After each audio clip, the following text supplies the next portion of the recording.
Gold trusted gold buyers. మీరు తాకట్టు పెట్టిన బంగారాన్ని విడిపించి ఈ రోజు ఉన్న మార్కెట్ ధరకు కొనబడను. భగవంతుని ఎలా చేరుకోవాలి, అసలు ఈ ప్రపంచం ఏంటి? చాలా మందికి ఈ ప్రశ్నలు ఉంటాయండి. ఈ ప్రపంచం ఏంటి, నేను ఎందుకున్నాను, ఈ ప్రపంచంలో నేను ఏం చేస్తున్నాను, అసలు నా కర్తవ్యం ఏంటి, అసలు భగవంతుడు అంటారు, ఆయన ఏంటి, ఆయన చేరుకోవటం ఎలా? చాలా ఆధ్యాత్మికమైన ప్రశ్నలు ఉంటాయి. లేదా చాలామందికి ఇంకొక రకమైన ప్రశ్నలు ఉంటాయండి. అరే, నేను జీవితంలో మారాలనుకుంటున్నాను, మంచి మార్గంలో వెళ్ళటం ఎలా, దృఢ నిశ్చయం రావట్లేదు, చెడు అలవాట్లు ఉన్నాయని తెలుస్తుంది, వాటిని మానుకోవటం ఎలా, కొద్ది కోపం ఉన్నట్టుంది, దాన్ని తగ్గించుకోవటం ఎలా, ఎన్నో రకములైన ఉంటాయి. మనం ప్రపంచాన్ని అన్యాయాలు చూస్తున్నప్పుడు మనకు అనిపిస్తుంది, అరే ఈ అన్యాయం ఎందుకు జరుగుతుంది, అరే వీడికి ఇలా ఎందుకైంది, అయ్యో ఆయన అలా ఉంటాడు, ఆయన అంత గొప్పవాడు ఎలా అయిపోయాడు, ఇలాంటివి ఎన్నో ప్రశ్నలు ఉంటాయి. అసలు మీకు ఒక విషయం చెప్తాను. మనిషికి జీవనానికి సంబంధించిన ప్రతి ప్రశ్నను భగవద్గీత ఆన్సర్ చేస్తుంది. మనిషికి సంబంధించిన ఇప్పుడు లైఫ్ స్టైల్ అంటాం కదా, కొంతమంది రాస్తారు లైఫ్ స్టైల్ అని. ఆ లైఫ్ స్టైల్కి సంబంధించిన ప్రతి విషయం, లైఫ్కి సంబంధించిన ప్రతి విషయం మీరు అనుకోవచ్చు, అరే ప్రభుజీ భగవద్గీత యుద్ధ భూమిలో మాట్లాడింది కదా, అది జీవనాన్ని గురించి. యుద్ధంలో మాట్లాడినా భగవంతుడు జీవితం గురించి మాట్లాడాడు. మన చూడండి, మీకు ఒక విషయం చెప్తాను. మన డే టు డే జీవనం కూడా ఒక యుద్ధమే. అలా అనిపిస్తుందా మీకు? అనిపిస్తుంది కదా. ఎందుకంటే మనతో మనం యుద్ధం, మనసుతో యుద్ధం, ఇంట్లో వాళ్ళతో యుద్ధం, వర్క్ లైఫ్లో యుద్ధం, అదంతా కాంపిటీషన్, ఒక పోరాటమే కదండి. ఆ పోరాటంలో భగవంతుడు ఈ పోరాటాన్ని నెగ్గేది ఎలా అని అర్జునుడికి ఉపదేశం చేసింది భగవద్గీత. చూడండి, కొన్నిసార్లు మనం ఏదైనా వస్తువు కొన్నాం అనుకోండి, ఒక ఫోన్ కొన్నాము లేదా ఒక మషీన్ కొన్నాం అనుకోండి, దాంతోపాటు ఒక మాన్యువల్ వస్తుంది. మాన్యువల్ని చదివామనుకోండి, చాలా ఈజీ. ఏ బటన్ నొక్కితే ఎలా యూజ్ చేయాలి, ఏం చేయాలి, ఏది చేయాలని. మొన్న ఏమైందంటే మా ఫోన్లో ఒకసారి ఇలా ఏమంటారు, ఆ ఐకాన్స్ అన్నీ కూడా ఇలా పెద్దగా అయిపోయాయి అనమాట. దాన్ని నొక్కలేకపోతున్నా, ఏది నొక్కినా అలా వెళ్ళిపోతుంది. మాకు ఏం అర్థం కావట్లేదు, ఏం చేయాలి. అసలు చాలా కంగారు వేసింది. ఎందుకంటే మా సేవలో ఉంటాం కదా, సేవకు సంబంధించిన ఏదన్నా ఫోన్ వచ్చినా అటెండ్ అవ్వాలి. ప్లస్ మా గురువు గారి ప్రవచనాలన్నీ అందులోనే ఉంటాయి, శ్రవణం చేయడానికి ఉండదు మాకు. మేము కంగారు పడిపోతుంటే ఒక ఆయన అన్నారు, ఒక చిన్న పిల్లవాడు వచ్చాడు, ఏం చేయాల్సిన అవసరం లేదండి, ఇలా 3 సార్లు అనాలి, ట్యాప్ చేయాలి అంతే. ఇలాగానే ఆ ఐకాన్స్ అన్ని చిన్నగా అయిపోయి మళ్ళీ నార్మల్ ఫోన్ అయిపోయింది. నేను ఒడే నీకెలా తెలుసురా అంటే, నేను ఇంటర్నెట్లో చదివాను అని అన్నారు. చూడండి, మనకి దేనికైనా అవగాహన ఉందనుకోండి. నాకు చాలా పెద్ద ప్రాబ్లం అనిపించింది. ఫోన్ పోయింది, ఫోన్ పోతే ప్రవచనాలు పోయాయి, కాంటాక్ట్స్ పోయాయి అని నేను కంగారు పడుతున్నా. కానీ చదివిన వాడు వచ్చాడు, ప్రశాంతంగా టిక్ టిక్ టిక్ అన్నాడు, ఫోన్ బాగా చేసేసాడు. అతనికి ఎంత సులువుగా అయిపోయింది, ఎందుకంటే దానిపైన అవగాహన ఉన్నది. కాబట్టి మన జీవితంలో మనకు కొన్నిసార్లు అవగాహన లేకపోయేసరికి కంగారు ఎక్కువైపోతుంది, టెన్షన్లు ఎక్కువైపోతాయి, ఏం చేయాలి అనిపిస్తుంటుంది, ఉక్కిరి బిక్కిరి అయిపోతా. కానీ అవగాహన తెలుసుకుంటే జీవితంలో ఈ కష్టం వచ్చినప్పుడు ఎలా ఉండాలి, ఈ ప్రశ్న వచ్చినప్పుడు దానికి సమాధానం ఏంటి, ఆ అవగాహన మనకి ఇచ్చేది ఎవరు? ఈ ప్రపంచాన్ని సృష్టి చేసిన వారే ఆ అవగాహన ఇచ్చారనుకోండి, ఇంకెంత బ్రహ్మాండంగా. ఇప్పుడు చూడండి, ఒక మెషిన్ ఎలా వాడాలని తయారు చేసిన వాడే ఇస్తాడు కదా. తయారు చేసిన వాడు ఇచ్చిన మాన్యువల్ని వదిలేసి అందరి ఇంట్లోకి వెళ్ళి, అరే నీకు ఇలా తెలుసారా అంటే వాడు చెప్పకపోవచ్చు, తప్పు చెప్పచ్చు, ఏదైనా చెప్పచ్చు. కానీ ఎవరైతే ఆ మెషిన్ తయారు చేశారో వాడిని అడిగితే ఎంత బెస్ట్ అండి. అదే భగవద్గీత. ప్రపంచాన్ని తయారు చేసిన వ్యక్తియే ప్రపంచం ఏంటి, నన్ను తయారు చేసిన వ్యక్తియే నువ్వేంటి, ఈ యొక్క కర్మాన్ని తయారు చేసిన వ్యక్తియే అసలు కర్మ ఏంటి, ఏం చేయాలి, ఏం చేయకూడదు, మొత్తం అసలు జీవనానికి సంబంధించిన విషయాలన్నీ భగవద్గీతలో సాక్షాత్తుగా పరమాత్మ అర్జునుడికి చెప్పారు. అందుకే ప్రతి మనిషి, ప్రతి హిందువు కాదండి, ప్రతి మనిషి భగవద్గీత తెలుసుకొని తీరవలసినదే.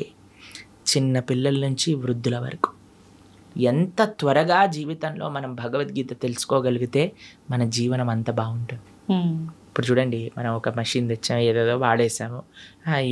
ఒకసారి ఒకళ్ళు అడిగారనమాట, ఇది ఏంటి ప్రభుజీ లోపల పెట్టాము, బేక్ అవ్వట్లేదు అని. చాలాసేపు ఆలోచించి ఏమైంది దబ్బా అని మొత్తం పుష్ అని ఇట్లా పొంగింది, మళ్ళీ లోపలికి వెళ్ళిపోయింది అనమాట. అంత అయిపోయాక మొత్తం మాడిపోయింది, తీసేసరికి పొగలన్నీ వస్తున్నాయి. దాని తర్వాత మాన్యువల్ చదువుతున్నాయి. అది చేసిందంతా మడిపోయాక చదవటం వల్ల ఏమి లాభం ఉంది చెప్పండి? అదే కదా. తీసుకున్నప్పుడే చదివేసి చదవాలి. లోపల పెట్టుంటే ఎంత బాగుండేది, కేక్ ఎంత బాగా వచ్చేది, అవునా కాదా చెప్పండి? అలానే జీవితం మొత్తం కష్టాలు పాలైపోయి, గొడవల పాలైపోయి, ఇబ్బందుల పాలైపోయి లాస్ట్కి ఎప్పుడో నేను భగవద్గీత చదువుతా అనటం ఎంత అన్యాయం చెప్పండి. అందుకే పిల్లలకి నేర్పించాలి రామాయణం, భగవద్గీత. అప్పుడు వాళ్ళు మంచి మార్గంలో వెళ్ళగలుగుతారు. అందుకోసమే మనం ఒక కార్యక్రమాన్ని చేపట్టామన్నమాట.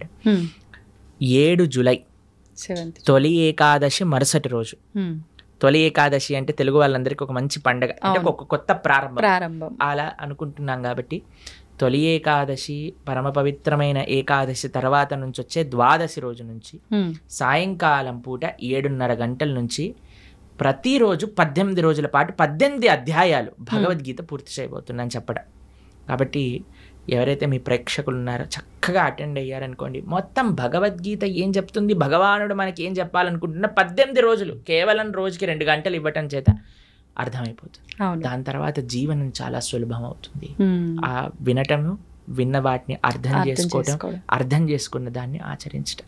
ఇంకో విశేషం ఏంటంటే, ఎవరైతే ఈ 18 రోజులు కోర్స్ అటెండ్ అయ్యి మనం ఒక చిన్న క్విజ్ లాగా పెట్టబోతున్నాం, దాంట్లో అన్నింటిలో కరెక్ట్ మార్కులు వచ్చిన వాళ్ళందరికీ కూడా మనము ప్రత్యక్షంగా స్వామి యొక్క భగవత్ ప్రసాదం, జగన్నాథుడి యొక్క ప్రసాదం, దాంతోపాటు ఒక సర్టిఫికెట్ కూడా మనం సైన్ చేసి పంపించడం జరుగుతుందన్నమాట. ఆశీర్వచనంగా వారికి భగవద్గీత కోర్స్ 18 రోజులు పూర్తి చేశారు అనేటట్టుగా. కాబట్టి చక్కగా అందరూ ప్రేక్షకులకు ఒక మంచి అవకాశం, సదవకాశం. ఎందుకంటే ఇప్పుడిప్పుడే స్కూల్ స్టార్ట్ అయ్యాయి కదండి, మనకి ఇవే ఉండవు, ఇంకా హడావిడ్లే ఉండవు, పిల్లలకి ఎగ్జామ్లే ఉండవు.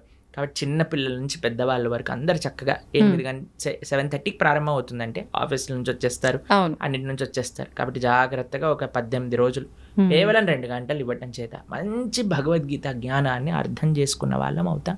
ఎందుకంటే అండి, ప్రపంచంలో ఎక్కడికి వెళ్ళినా సరే భగవద్గీతను ఆదర్శంగా చూస్తున్నారు, భగవద్గీత నుంచి అందరు నేర్చుకుంటున్నారు. మనం సనాతన ధర్మంలో పుట్టి, భారతదేశంలో పుట్టి మనము ఆచరించకపోతే, అర్థం చేసుకోకపోతే ఎంత అన్యాయం చెప్పండి. నిజంగానే. కాబట్టి మీకు ఒక విషయం చెప్తాను. ప్రభుపాదుల వారు లండన్కి వెళ్ళారనమాట.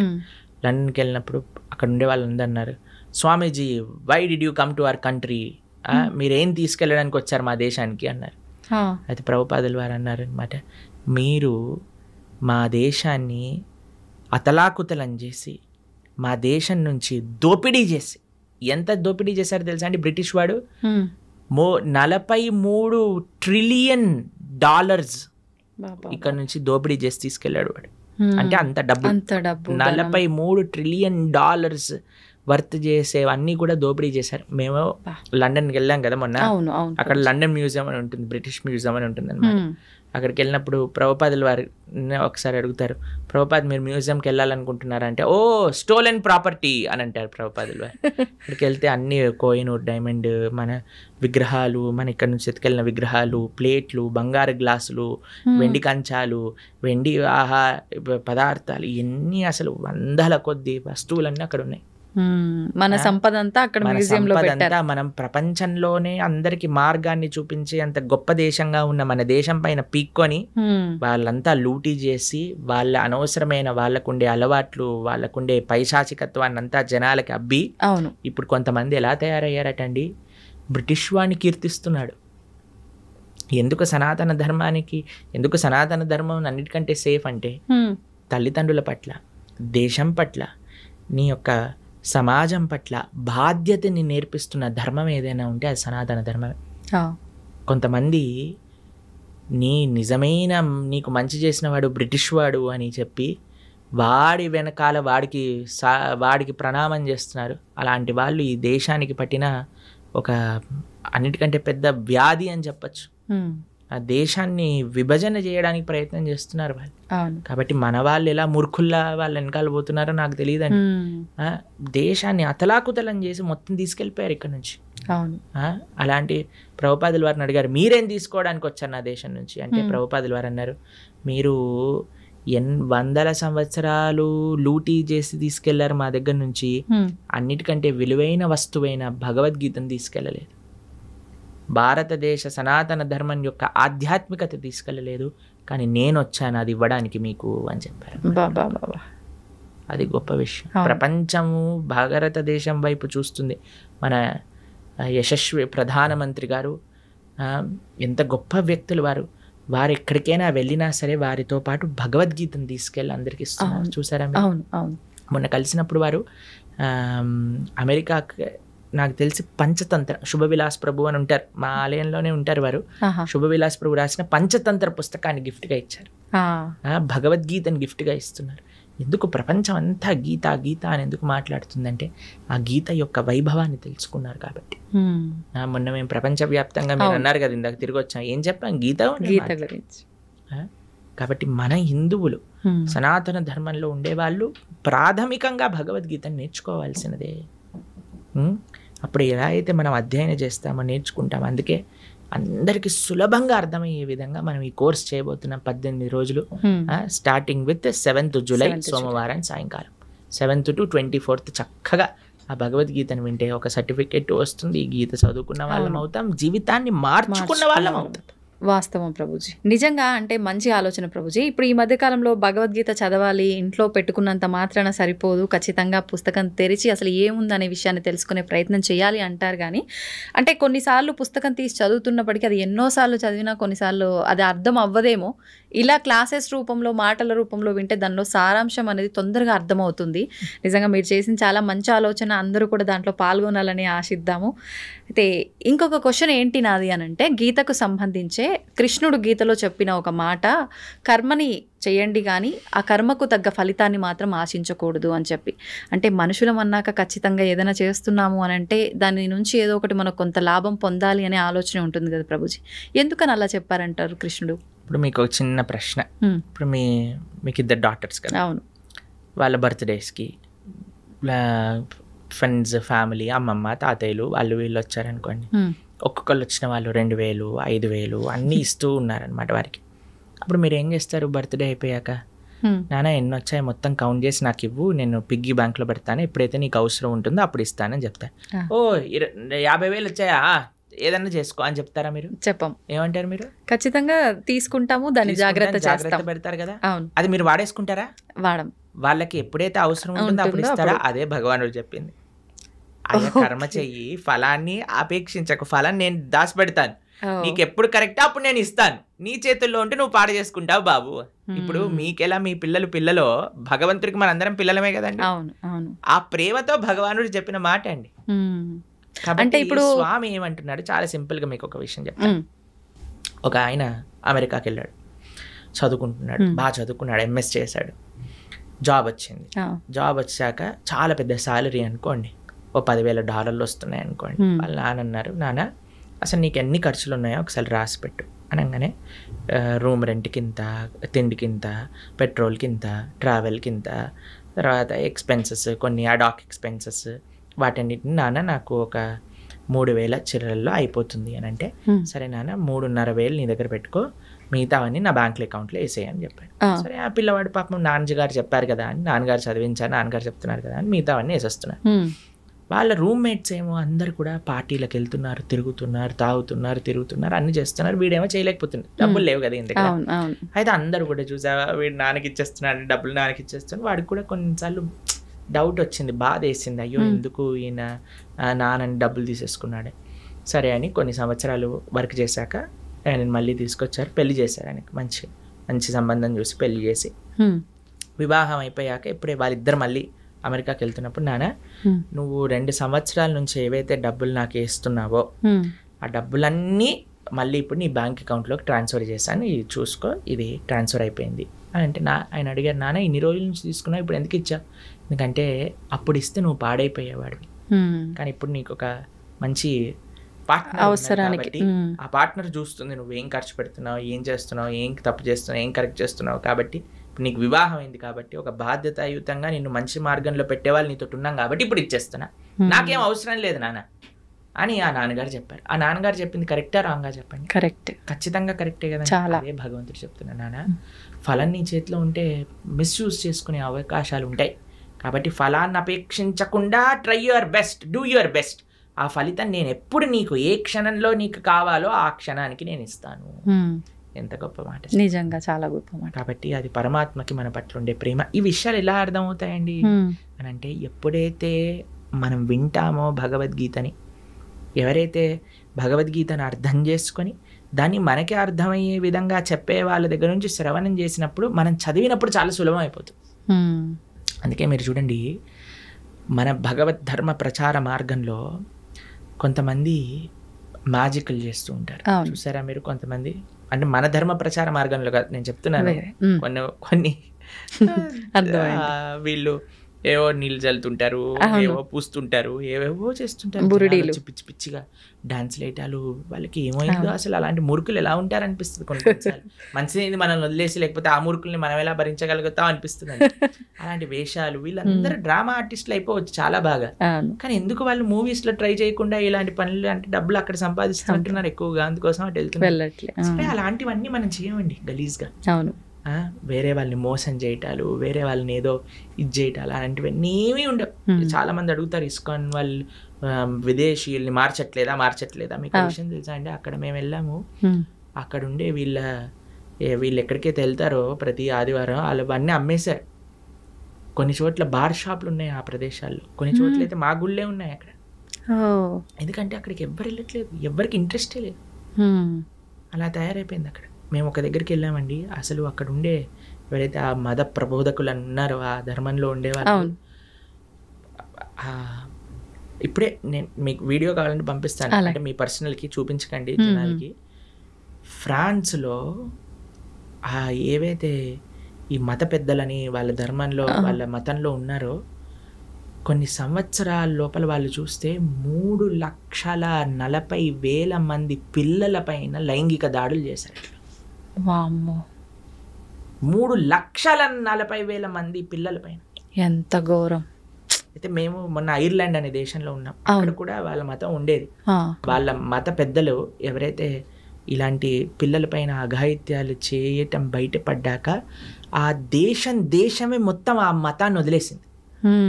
అక్కడ నాస్తికత్వం ఎక్కువ, ఎందుకంటే వాళ్ళు చేసిన తప్పులు చూసి. కాబట్టి మనం ధర్మం ఏంటి, ధర్మాన్ని ఎలా ఆచరించాలి, పెద్దల నుంచి తెలుసుకొని ఆచరించగలిగితే అది మనకి మంచిది. కాబట్టి మనం ఏం చెప్తున్నాం, భగవద్గీత ఏం చెప్తుంది, ధార్మికంగా జీవనం ఎలాంటిది. ఇదే మన సనాతన ధర్మం అంటేనే ఖచ్చితంగా ఇది చెయ్యాలి, ఇది చేయకూడదు, ఇది చేస్తే ఇది అవుతుంది ఖచ్చితంగా చెప్పి మంచి మార్గంలో నడిపించేది. ఇప్పుడు చూడండి, మనం మానవుడిగా ఉన్నప్పుడు అన్ని ధర్మాలు, అన్ని మతాలు బాగుండాలండి. సనాతన ధర్మంలో మనం ప్రతిరోజు ఏం చేస్తామండి, లోకా సమస్తా సుఖినో భవంతు, సర్వే జనా సుఖినో భవంతు అని ప్రార్థన చేస్తా. ఇంతకంటే గొప్ప భావన ఇంకెవరికి ఉంటుంది చెప్పండి? కానీ మనకి అందరి ధర్మాలు బాగుండాలనే మనం అనుకుంటామండి. కానీ వేరే వాడు మన ధర్మాన్ని పాడు చేయాలి అని చూసినప్పుడు మనం ఉండకూడదు కదా, ఊరుకోవద్దు. ఎందుకు మీకు ఈ విషయం ప్రస్తావన చేస్తున్నాను, ఆన్ ద ఫస్ట్ ప్లేస్ చెప్తున్నానంటే, ఎప్పుడు మనకి వాడు మన ధర్మాన్ని మోసం చేస్తున్నాడు, మనల్ని మోసం చేస్తున్నాడు అని తెలిసేది ఎప్పుడంటే, మన ధర్మాన్ని మనం తెలుసుకున్నప్పుడు. లేకపోతే వేడేవాడు ఏం చెప్పినా మనం నమ్మేస్తాం. అవును.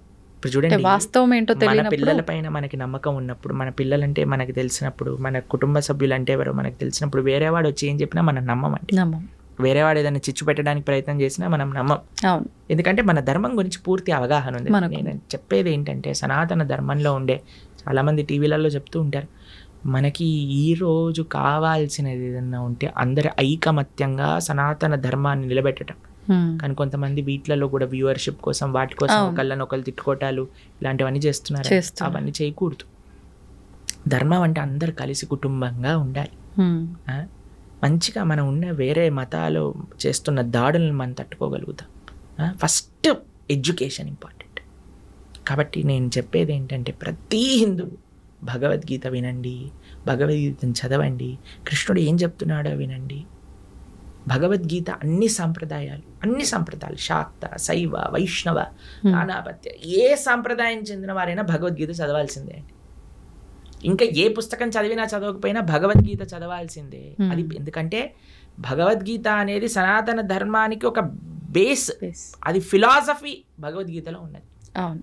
కాబట్టి అందుకోసం మనందరం ఈ 18 రోజులు ఏదైతే కార్యక్రమం చేయబోతున్నామో, ఇందాక మనం చెప్పుకున్నట్టుగా 7వ తారీఖు నుంచి, జూలై 7వ తారీఖు సోమవారం రాత్రి నుంచి ప్రణవానంద దాస్ ఛానల్ తెలిసింది కదా, అందులో మనకి లైవ్లో వస్తుంది. చక్కగా అటెండ్ అవ్వండి.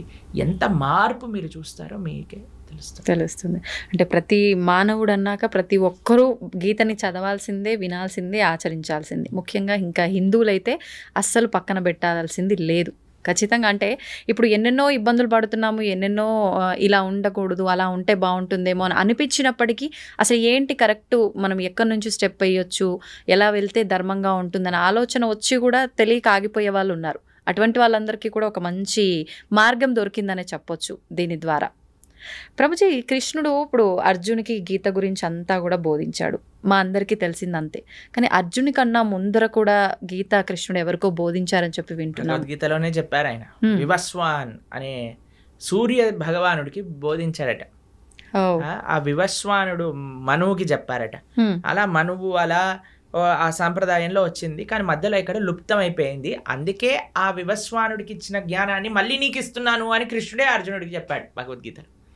కాబట్టి పరమాత్మ ఎన్నో రూపాల్లో మరలా మరలా అవతరించి ఆ ధర్మాన్ని బోధిస్తూ ఉన్నారండి.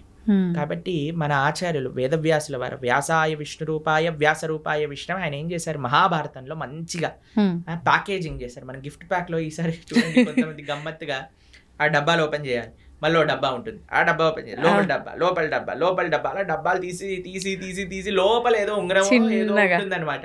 అది విలువైనది లోపల ఉంటుంది. అలా మహాభారతం మధ్యలో ప్యాకేజింగ్ చేశారు భగవద్గీత.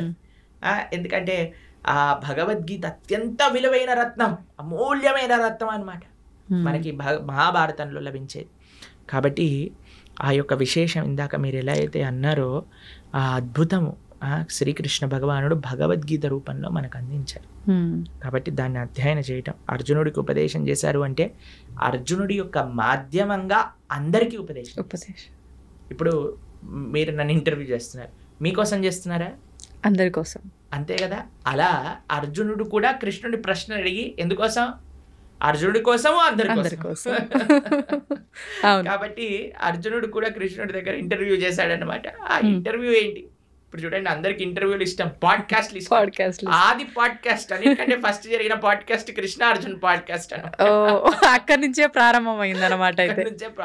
ఏదైనా భగవంతుడి నుంచే ప్రారంభం అవ్వాలండి. కాబట్టి ప్రపంచంలో జరిగిన మొట్టమొదటి సూపర్ ఎక్స్ట్రాఆర్డినరీ పాడ్కాస్ట్ ఎందుకో తెలుసా అండి? యుద్ధం జరగబోతుంది, ఆ యుద్ధం మధ్యలో జరిగింది పాడ్కాస్ట్ అనమాట. అవును. కాబట్టి చక్కటి భగవద్గీత అర్జునుడి యొక్క మాధ్యమంలో ప్రతి జీవుడికి భగవంతుడు ఉపదేశం చేసిన భగవద్గీతని ప్రతి హిందువు మీరు అన్నట్టుగా తప్పకుండా చదవాలి, అర్థం చేసుకోవాలి, ఆచరించాలి.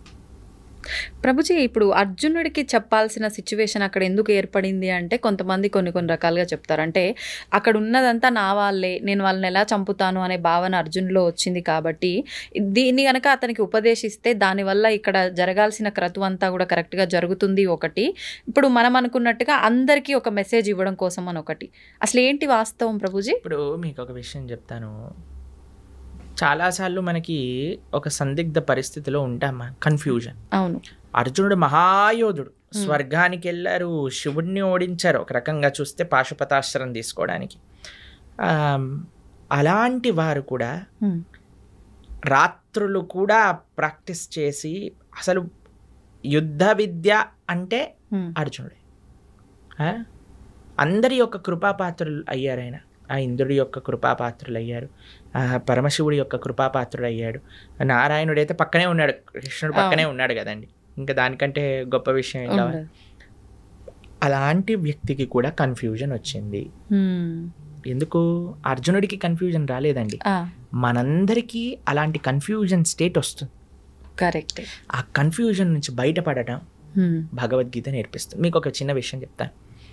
జనాలు ఏమంటారు తెలుసా అండి, కృష్ణుడు యుద్ధాలు చేయిస్తాడు, అన్నతమ్ముల మధ్యలో యుద్ధాలు చేయించాడు, పెడతాడు. ఇప్పుడు మీకు ఒక విషయం చెప్తాను. అర్జునుడు యుద్ధం పరిస్థితి రాకముందు కృష్ణుడు ఎన్నోసార్లు దూతగా వెళ్ళాడండి, యుద్ధం వద్దు చెప్పడానికి. ఏమన్నాడు తెలుసా అండి? రాజ్యం కాదు, నిజంగా చెప్పాలంటే రాజ్యానికి హక్కు పాండవులకి, రాజ్యం ఇవ్వద్దు, కనీసం 5 గ్రామాలు ఇవ్వండి చాలు, 5 ఊళ్ళు ఇవ్వండి చాలు అని అన్నారు. 5 ఊళ్ళు కాదు కదా, దుర్యోధన ఏమంటాడంటే ఆ పిన్ ఉంటుంది కదా గుండు సూది, సూది పెట్టినంత జాగ కూడా ఇవ్వను అని అంటాడు. ఇప్పుడు మీకు ఇంకొక విషయం చెప్తానండి. ఒక ఆవిడ వచ్చింది నా దగ్గర, కృష్ణుడు ఏంటండి ఇలా యుద్ధం చేయిస్తాడా అని అంది. మీరు మరి ఆ స్త్రీని అవమానించిన వాళ్ళని ఏం చేయాలి? చంపేయాలండి. మరి దుర్యోధన దుశ్శాసనుడు చేసిన పని ఏంటండి? ద్రౌపదీదేవిని అవమానించింది వాళ్ళు కదా అని అండి. అయిపోయింది. మేమన్నా మరి ఏం చేయాలమ్మా, దుశ్శాసుని ఏమంటాను దండేసి కూర్చోబెట్టాలి ఆసనం పైన, లేదు అని అంటే అదే మరి కృష్ణుడు చేసిన పని, కృష్ణుడు ఎందుకు నిందిస్తున్నాం?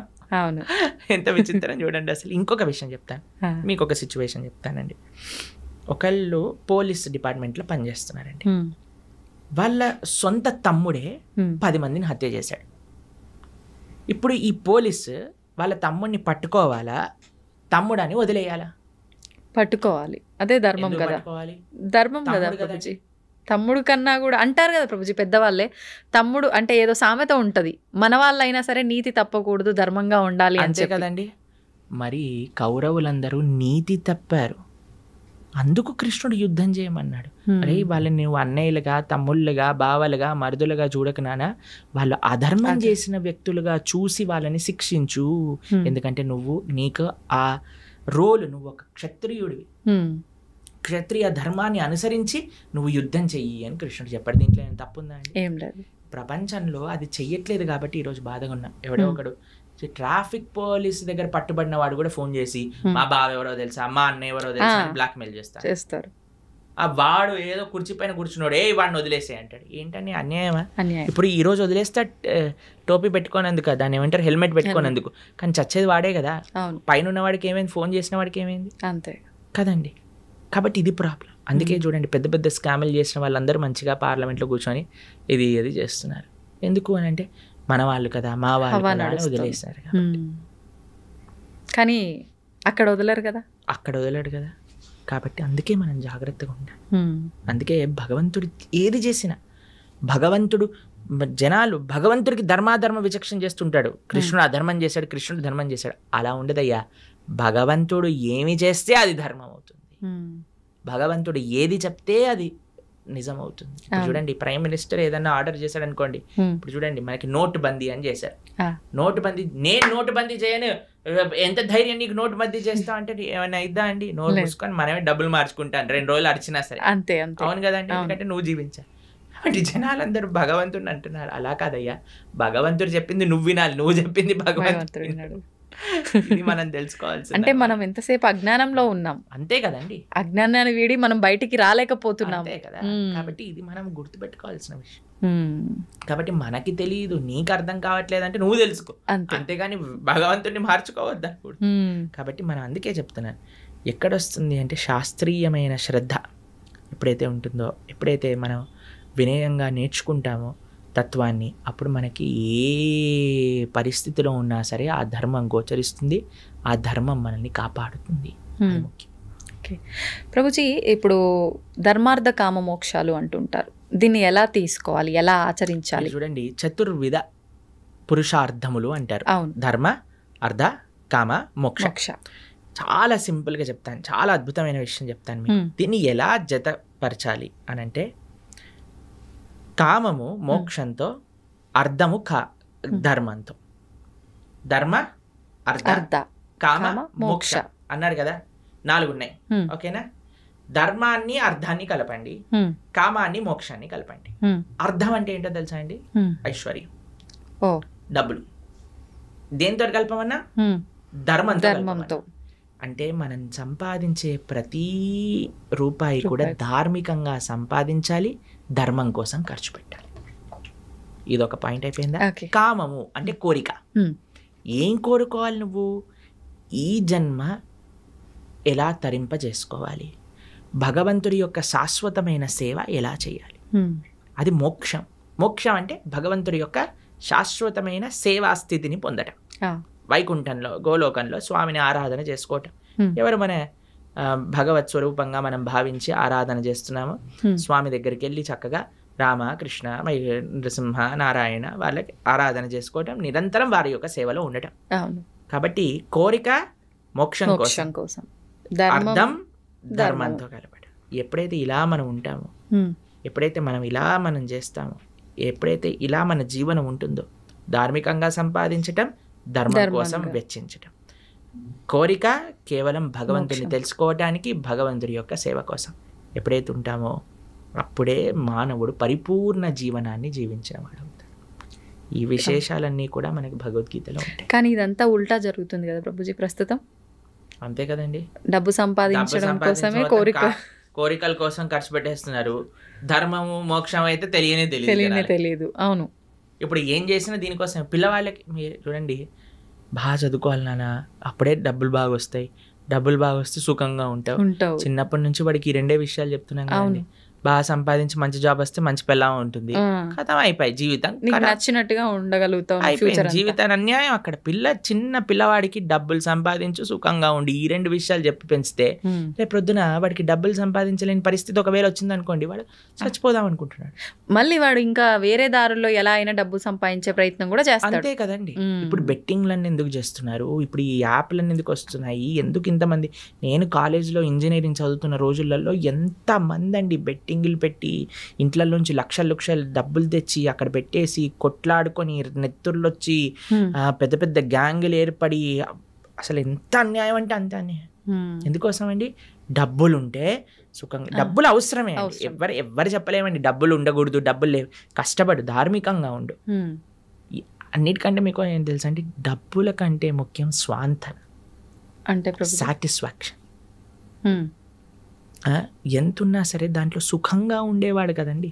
ఇప్పుడు చూడండి, రోజంతా నేను పని చేస్తాను, నిద్రపోయేటప్పుడు నిద్ర మాత్రలు మింగి పడుకుంటాను అనేవాడి కంటే కూలీ నాలి చేసుకొని 500-600 రూపాయలు సంపాదించి హాయిగా పడుకునేవాడు మెయిల్ కాదా చెప్పండి? అదే మేలు. అవును.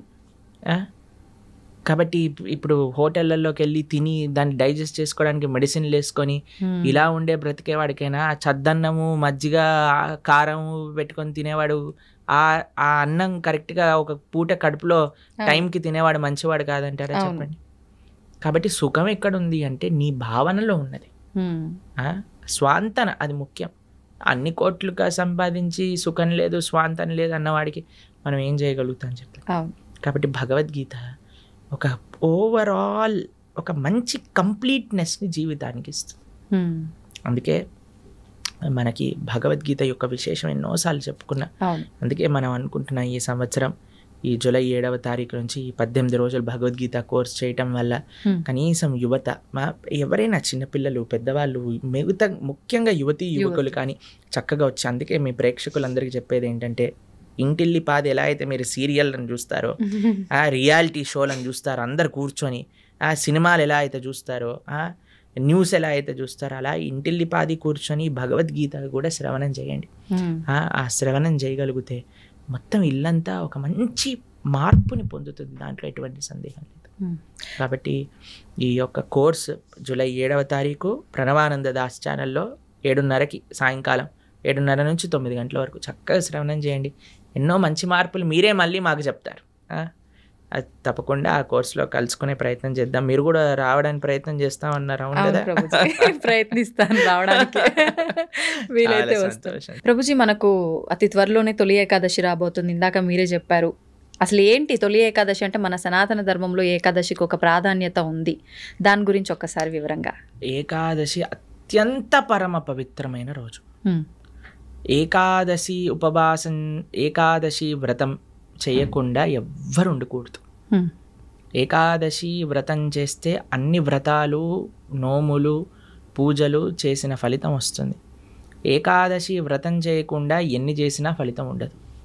అత్యంత ముఖ్యమైన వ్రతం హిందువుకి, సనాతన ధర్మానికి చెందిన వాళ్ళకి ఏదైనా ఉంటే అది ఏకాదశి వ్రతం. ఉపవాసము అంటారు. దగ్గరగా ఉండుట, భగవంతుడి దగ్గరగా ఉండుట, చక్కగా జపం చేసుకోవటం, భగవంతుడికి ఆరాధన చేయటం. ఏకాదశి ఉపవాసం ఎందుకు చేయాలి, ఎలా చేయాలి అని ప్రణవానంద దాస్ ఛానల్లో 2 వీడియోలు ఉన్నాయి, గంట సేపు. ఆ 2 చూసారనుకోండి, మొత్తం ఏకాదశికి సంబంధించిన మొత్తం తెలిసిపోతుంది. ఎందుకంటే అండి, ఏకాదశి చేయటం అనేది చాలా ముఖ్యం. ఎందుకంటే భగవత్ ప్రీత్యర్థం మన జీవితం ఉండాలి. భగవంతుడికి అత్యంత పరమ ప్రియమైన రోజు ఏదన్నా ఉంటే అది ఏకాదశి. భగవంతుడికే ప్రియమైన రోజు. భక్తి అంటాం కదండి మనం, భక్తి జనని అంటే భక్తిని జనింపజేస్తుందట, మనందరికి ప్రధానిస్తుందట. ఆ రోజు ఏది అంటే ఏకాదశి వ్రతం చేయటం చేత భక్తి వర్ధిల్లుతుంది, భక్తి పెరుగుతుంది, భక్తి వస్తుంది అని చెప్తారు. కాబట్టి అలాంటి ఏకాదశి వ్రతం చేయటంలో అత్యంత సావధానంగా ఉండాలి మనందరం. పాపం ఎవరైనా ప్రభుజీ ఇంతవరకు చేయలేదండి, ప్రారంభం చేస్తా, ఎప్పుడు చేయాలి అని అన్నారనుకోండి, తొలి ఏకాదశి లేదా దేవశయని ఏకాదశి అంటారు దీన్ని. భగవంతుడు ఆ రోజు యోగ నిద్రలోకి వెళ్తారట. గురక నిద్ర కాదు, యోగ నిద్రలోకి వెళ్తారు స్వామి తొలి ఏకాదశి రోజున. పార్శ్వ ఏకాదశి రోజు ఒక చేతి నుంచి ఇంకో చేతికి మారుతారనమాట, ఇలా మారుతాం కదా. దాని తర్వాత ఉత్థాన ఏకాదశి రోజు భగవంతుడు లేస్తారట. పడుకోవటం అంటే అని నిద్రపోవటం కాదు, ఆయన యోగ నిద్ర అంటే అంతరాత్మయి పరమాత్మ రూపంలో అందరినీ చూస్తూ ఉంటారు. ఇప్పుడు చూడండి, చిన్నప్పుడు ఎవరైనా మనల్ని ఇది చేయడానికి వచ్చారనుకోండి, వెంటనే కళ్ళు మూసుకొని పడుకున్నట్టు యాక్టింగ్ చేస్తారు. అప్పుడు వాళ్ళు ఏం చేస్తున్నారు చూస్తాను అనమాట. పర్వాలేదు బాగానే ఉన్నారన్న కలుపు తెచ్చి వచ్చారా మీరు అని అంట. లేకపోతే వాడు ఏదైనా తేడా చేశాడు అనుకోండి, వెంటనే మనం ఇది చేస్తాం, అవునా కాదు? అలాంటివి చేస్తూ ఉండే. అట్లా భగవంతుడు కూడా చూస్తున్నాడు అనమాట, ఏం చేస్తాడు వీడు నిద్రపోయినప్పుడు. కాబట్టి 4 నెలలు కూడా చాతుర్మాస్యము అని అంటారు, వ్రతం పడతారు. యతీశ్వరులు వ్రతం పడతారు, అందరూ వ్రతం ఉంటుంది. ఎవరెవరికి ఆశ్రమ నియమం ప్రకారంగా నియమాలు ఉంటాయి. 4 వస్తువులు మానేయాలి అని చెప్తారనమాట. 1 నెల పెరుగు, తర్వాత పాలు, తర్వాత పాలకూర ఇత్యాది ఆకుకూరలు, దాని తర్వాత మినప్పప్పు, ఇలా 4 నెలలు ఒక్కొక్క ద్రవ్యాన్ని విడిచి ధార్మికంగా ఆధ్యాత్మిక కార్యక్రమాలు చేస్తూ అలా ఉండాలి అని చెప్తారు. కాబట్టి చాతుర్మాసం అనేది అత్యంత పరమ పవిత్రమైన మాసం. భగవంతుడి యోగ నిద్రలోకి ప్రవేశించే రోజు తొలి ఏకాదశి, ఆషాఢీ ఏకాదశి, ఆషాఢ మాసంలో వచ్చే ఏకాదశి.